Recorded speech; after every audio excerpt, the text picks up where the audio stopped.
I genuinely didn't know what was going on with Kat. I, I sensed that something would happen to her, mostly because of the modern day timeline. We meet up with Autumn. To be honest, it was a really nice surprise when we met up with Nora, because for some reason I thought it was just going to stay as Autumn throughout the game, but it didn't. But as soon as Nora then turns up, I thought, well, okay, maybe something is going to happen with Kat. And those scenes did start to coincide with Kat starting to behave differently and such. So I was like, okay, we probably will get something happen with Kat here. And then you get like the wishing well or the abyss, whatever you call it.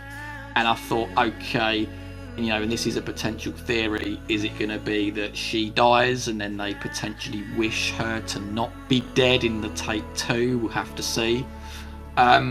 So yeah, like the whole leukemia thing, sure, I didn't really, expect that. As far as her like collapsing and stuff, it served for like quite a dramatic ending, especially after like you were rocking out like to your tune and whatnot. But yeah, it's left with more questions than answers, is how I'd sum it up best, lad. How about you? Yeah, fair play. I mean, I didn't call the twist whatsoever.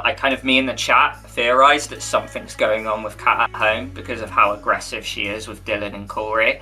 And I always had this underlying feeling of like, I don't think Dylan and Corey are necessarily bad people. I think they're looking after their sister, but they're potentially doing it the wrong way. But if you play the game back, there are a lot of breadcrumbs about the leukemia, and they went completely over my head, and I thought it was written exceptionally well.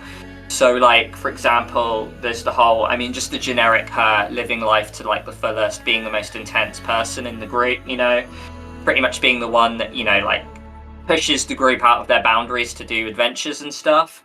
There's her being at the abyss, saying the words, "I'm literally fucking dying here." That went over my head. And then, like, there's all these, like, tiny ones as well about, like, how, like, when you're filming her, sometimes she says, like, "Oh, I'm feeling really tired."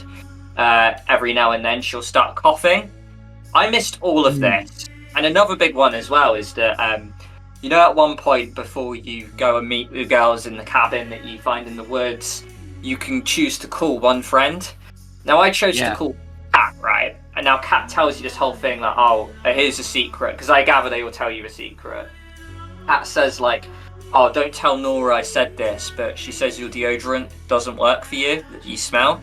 And I was like, all right. And then, like, when you go to the cabin, there's an option to say, Nora, do you think I smell? Even though Kat like begs you not to say. So I like left it as it was. I'm not going to stir the pot here. But when I replayed it, I wanted to do something differently. So I rung Nora, and Nora's secret to you is, oh, Kat's period came on early, and she bled her clothes, and she had to change the minute she got home. Now I looked into it. Apparently, early periods can be a sign of like cancer. So, like, I guess if you get that choice, there's all these little breadcrumbs, and I don't know if, like, you caught on to any of them, or if you thought, like, her saying words like, oh, I'm literally fucking dying here, her coughing in speeches, but I don't know, mate, I fucking missed it big time. You know what? I'm not very clued up on leukemia, so all of these things did go over my head. The one that perhaps stood out the most is the one where she says, I'm literally fucking dying. And that was more for me as a nod to, right, so could that be a potential foreshadowing hint that she's going to die? And then that's when my theory comes in of them using the wishing well to bring her back. But no, look, we've seen this with Life is Strange, Don't Nod, and even like other games they've done. I really like building games that have like this magical, realist, supernatural quality, but they merge it with very real world issues, right, or real world things that affect people. And I feel like that's just characteristic of them, and obviously they've done a very good job with like writing these things within the story. And it would be good to see if there is anyone out there that can somewhat relate to it and see like if they appreciated what Don't Nod did as well. But do you know what I mean? Like that has given me a certain level of appreciation for it, because I was in the dark before, but now actually, do you know what I mean? That is like good writing on their part. Yeah, massively so. And I know one thing I just kind of wanted to like end this little mini section on is just kind of like, and we will do this more in like separate videos, but I just wanted to theorize for take two a little bit. Do you think Kat is dead, mate? Yes, I do. And I think that is what tape 2 is about, the umming and ahhing. Because I mean, we've spoke about this a little bit already, haven't we? That Kat dropped a pin with a cat on it into the abyss, right? Yes. And we're assuming that the abyss is almost like a give and take thing, you know. So it's a very dark theory, but they've put so much emphasis on your cat, right, and what your cat's going to be. I just have a hunch that maybe, and it could be a little bit on the nose, to bring Cat back, that maybe Pumpkin, or in your case Shadow, needs to be thrown into the abyss, which would be very dark, and it would be a very interesting choice.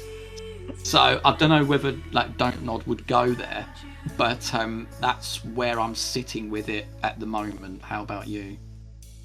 Yeah, it's an interesting one. I mean, if we think about it as the abyss being a wishing well, and I think we can kind of theorize on this because Swan arguably has more strength, more freedom.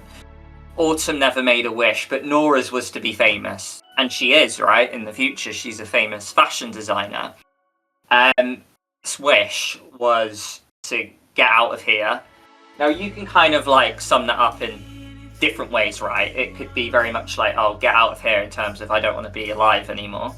Or she wants to go somewhere else. Now, I don't know, I can just sort of like a cat go, you know, with the pin of a cat going down there makes me think that maybe like at some point Cat threw herself down the wishing well herself, maybe. So like I almost wonder if she almost went to the abyss, and whether it's like Stranger Things where there's an upside down or another side. And I don't know if like, and this leads into the second section here of like who sent the parcel, right? And I guess the biggest theory is, I mean, it might just be Cat, right? That Cat's somehow gone back through the portal into the present day and she sent the parcel herself. I always go by that golden horror rule. If you don't see the character die, it means they're not dead. So far, we've seen her like collapse, nosebleed, and get pulled away in an ambulance or whatever, or like, you know, by Corey driving her away. So I almost don't want to say she's dead because it's not confirmed. But what a cliffhanger, and what a way to kind of like keep us in the dark for 2 months wondering if she's okay or not. So yeah, I'm gonna say that she's not dead, but I feel like the wishing well's the key here. Yeah, no, that's completely understandable, lad.